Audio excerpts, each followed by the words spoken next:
Silverspot, the story of a crow. How many of us have ever got to know a wild animal?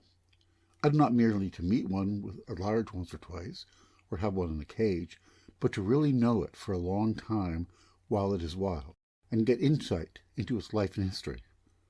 The trouble usually is to know one creature from its fellow.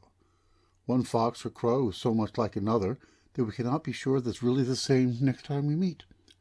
But once in a while, there arrives an animal who is stronger or wiser than its fellow, who becomes a great leader, who is, as we would say, a genius, and if he is bigger, or has some mark which men can know him, he soon becomes famous in his country, and shows us that the life of a wild animal may be far more interesting and exciting than that of many human beings.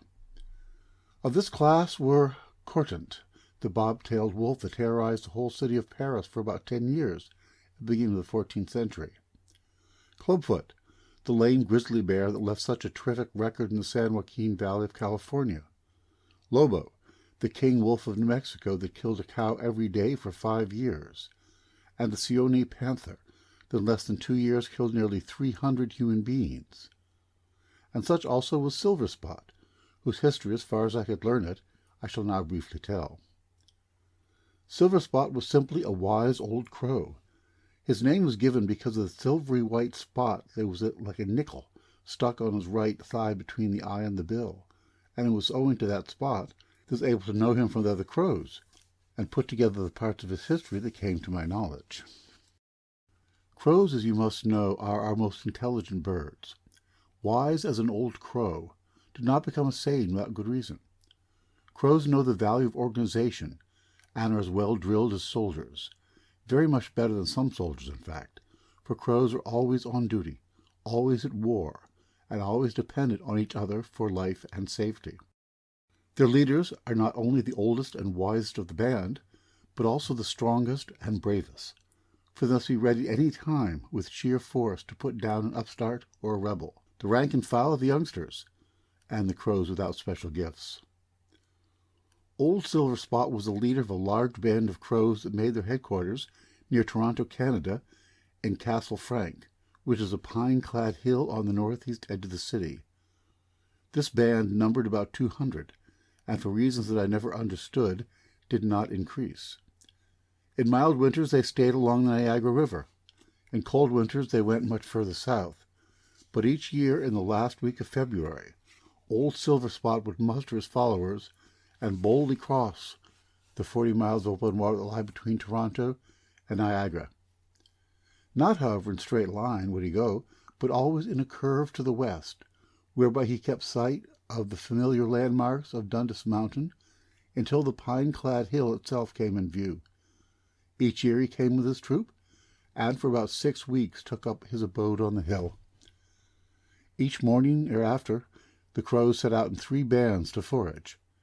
One band went southeast to Ashbridges Bay, one went north up the Don, and one, the largest, went northwestward up the ravine. The last Silverspot led in person. Who led the others, I never found out. On calm mornings they flew high and straight away, but when it was windy the band flew low and followed the ravine for shelter. My windows overlooked the ravine, and it was thus that in 1885 I first noticed this old crow. I was a newcomer in the neighborhood, but an old resident said to me, "That there old crow's been flying up and down this ravine for more than 20 years. My chances to watch were in the ravine, and Silverspot, doggedly clinging to the old route, though now it was edged with houses and spanned by bridges, became a very familiar acquaintance.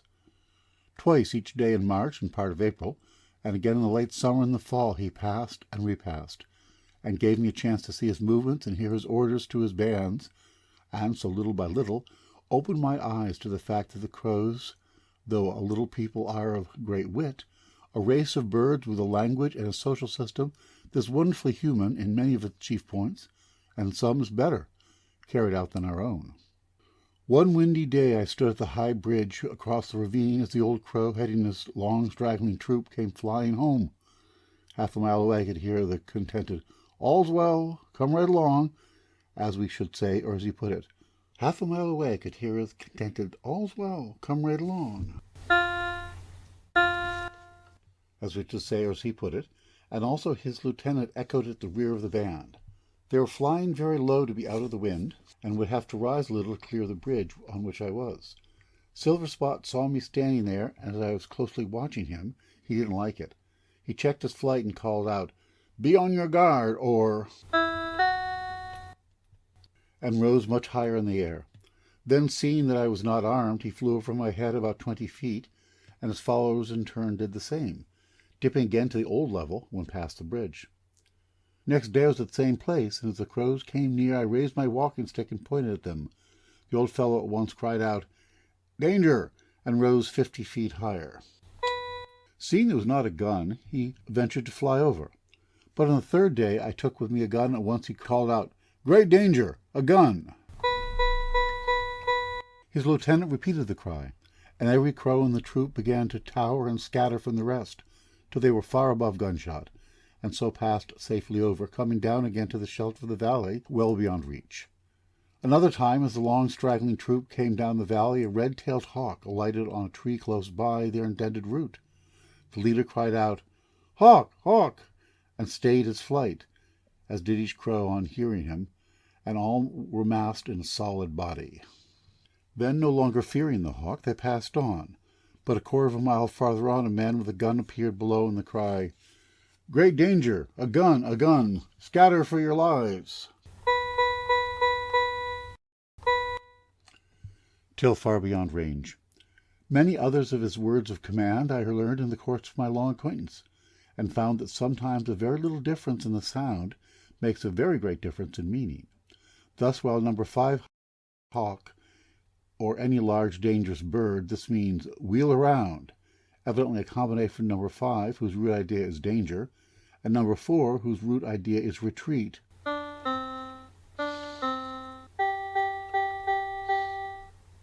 And this is a mere "good day" to a faraway comrade. This is usually addressed to the ranks and means attention.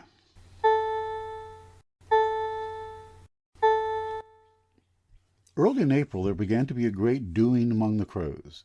Some new cause of excitement seemed to have come on them. They spent half a day among the pines instead of foraging from dawn till dusk. Pairs and trios might be seen chasing each other, and from time to time they showed off in various feats of flight. A favorite sport was to dart down suddenly from a great height toward some perching crow, and just before touching it, to turn a hair's breadth and rebound in the air, so fast that the wings of the swooper whirled like a sound like distant thunder. Sometimes one crow would lower its head, raise every feather, and coming close to another would gurgle out a long note like. What did it all mean? I soon learned. They were making love and pairing off. The males were showing off their wing powers and their voices to the lady crows, and they must have been highly appreciated, for by the middle of April all had mated and had scattered over the country for their honeymoon, leaving the somber old pines of Castle Frank deserted and silent. The Sugarloaf Hill. The Sugarloaf Hill stands in the Don Valley. It is still covered with woods that join with those of Castle Frank a quarter of a mile off. In the woods between the two hills is a pine tree, in whose top is a deserted hawk's nest. Every Toronto schoolboy knows the nest, and excepting that I once shot a black squirrel on its edge, no one has ever seen a sign of life about it. There it was, year after year, ragged and old, falling to pieces. Yet strange to tell, in all that time it never did drop to pieces, like the other nests. One morning in May I went out at a gray dawn, and stealing gently through the woods, whose dead leaves were so wet to not rustle, I chanced to pass under the old nest, and was surprised to see a black tail sticking over the edge. I struck the tree a smart blow. Off flew a crow, and the secret was out. I had long suspected that a pair of crows nested each year about the pines, but now I realized that it was Silverspot and his wife. The old nest was theirs, and they were too wise to give it up an air of spring cleaning and housekeeping each year. Here they had nested for long, though guns in the hands of men and boys hungry to shoot crows were carried under their home every day. I never surprised the old fellow again, though I several times saw him through my telescope. One day while watching, I saw a crow crossing the Don Valley with something white in its beak. It flew to the mouth of the Rosedale Brook, then took a short flight to the Beaver Elm. There he dropped the white object, and looking about gave me a chance to recognize my old friend Silverspot. After a minute he picked up the white thing, a shell, and walked over past the spring, and here among the docks and the skunk cabbage he unearthed a pile of shells and other white shiny things. He spread them out in the sun, turned them over, lifted them one by one in his beak, dropped them, nestled on them as though they were eggs, toyed with them, and gloated over them like a miser. It was his hobby, his weakness. He could not have explained why he enjoyed them, any more than a boy can explain why he collects postage stamps, or a girl why she prefers pearls to rubies. But his pleasure in them was very real, and after half an hour he covered them all, including the new one, with earth and leaves, and flew off. I went once to the spot and examined the hoard. There was about a hatful of all, chiefly white pebbles, clam shells, and some bits of tin, but there also the handle of a china cup, which must have been the gem of his collection. That was the last time I saw them. Silverspot knew that I had found his treasures, and he removed them at once. Where, I never knew. During the space that I watched him so closely, he had many adventures and escapes. He was once severely handled by a sparrowhawk, and often he was chased and worried by kingbirds. Not that these did him much harm, but they were such noisy pests that he avoided their company as quickly as possible, just as a grown man avoids a conflict with a noisy and impudent young boy. He had some cruel tricks, too. He had a way of going the round of the small bird's nest each morning to eat the new laid eggs, as regularly as a doctor visiting his patients. But we must not judge him for that, as he was just what we ourselves do to the hens in the barnyard. His quickness of wit was often shown. One day I saw him flying down the ravine with a large piece of bread in his bill. The stream below him was at this time bricked over as a sewer. There was one part of 200 yards quite finished. As he flew over the open water just above this, the bread fell from his bill and was swept by the current out of sight into the tunnel. He flew down and peered vainly into the dark cavern. Then, acting upon a happy thought, he flew to the downstream end of the tunnel, and awaiting the reappearance of the floating bread, as it was swept onward by the current, he seized and bore it off in triumph. Silverspot was a crow of the world. He was truly a successful crow. He lived in a region that, though full of dangers, abounded with food. In the old unrepaired nest he raised a brood each year with his wife, whom, by the way, I never could distinguish, and when the crows again gathered together, he was their acknowledged chief. The reassembling takes place about the end of June. The young crows, with their bobtails, soft wings, and falsetto voices, are brought by their parents, whom they nearly equal in size, and introduced to society in the old pine woods, a woods that is at once the fortress and college. Here they find security in numbers, and in lofty yet sheltered perches, and here they begin their schooling, are taught all the secrets of success in crow life. And in crow life, the least failure does not simply mean begin again. It means death. The first week or two after their arrival was spent by the young ones in getting acquainted, for each crow must know personally all the others in the band. Their parents, meanwhile, have time to rest a little after the work of raising them, for now the youngsters are able to feed themselves and roost on a branch in a row, just like big folks. In a week or two, the molting season comes. At this time, the old crows are usually irritable and nervous, but does not stop them from beginning to drill the youngsters, who, of course, do not much enjoy the punishment and nagging they get so soon after they have been Mamma's own darling. But it is all for their good, as the old lady said when she skinned her eels. And old Silverspot is an excellent teacher. Sometimes he seems to make a speech to them. What he says I cannot guess, but judging by the way they receive it, it must be extremely witty. Each morning there was a company drill, for the young ones naturally drop from 2 or 3 squads according to their age and strength. The rest of the day they forage with their parents. When at last September comes, we find a great change. The rabble of still little crows has begun to learn sense. The delicate blue iris of their eyes, a sign of a fool crow, has given place to the dark brown eye of the old stager. They know their drill now, and have learned sentry duty. They have been taught guns and traps, and taken a special course in wireworms and green corn. They know that the fat old farmer's wife is much less dangerous, though so much larger, than her 15-year-old son, and they can tell the boy from his sister. They know that an umbrella is not a gun, and they can count up to 6, which is fair for young crows, although Silverspot can go up nearly to 30. They know the smell of gunpowder and the south side of a hemlock tree, and begin to plume themselves upon being crows of the world. They always fold their wings 3 times after lighting, to be sure that it is neatly done. They know how to worry a fox into giving up half his dinner, and also that when the kingbird or the purple martin assails them, they must dash into a bush, for it is impossible to fight the little pests, as it is for the fat apple woman to catch the small boys who have raided her basket. All these things do the young crows know, but they have taken no lessons in egg hunting yet, for it is not the season. They are unacquainted with clams, and have never tasted horses' eyes or seen sprouted corn, and they don't know a thing about travel, the greatest educator of all. They did not think of that 2 months ago, and since then they have thought of it, but have learned to wait until their betters are ready. September sees a great change in the old crows, too. Their molting is over. They are now in full feather again and proud of their handsome coats. Their health is again good, and with it their tempers are improved.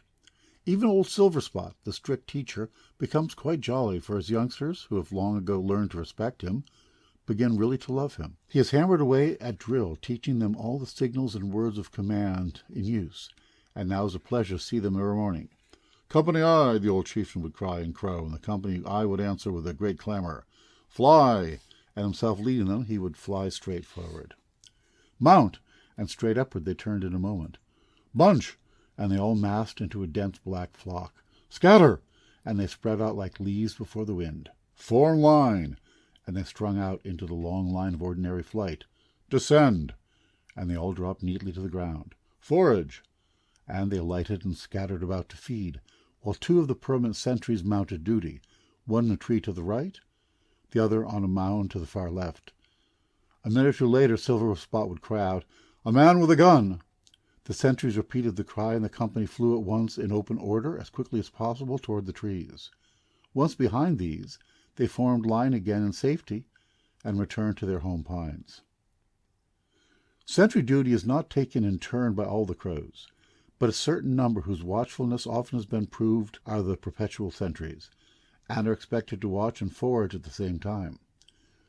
Rather hard on them, it seems to me, but it works well, and the crow organization is admitted by all birds to be the very best in existence. Finally, each November sees the troops sail away southward to learn new modes of life, new landmarks, and new kinds of food under the guidance of the ever-wise Silverspot. There is only one time when a crow is a fool, and that is at night.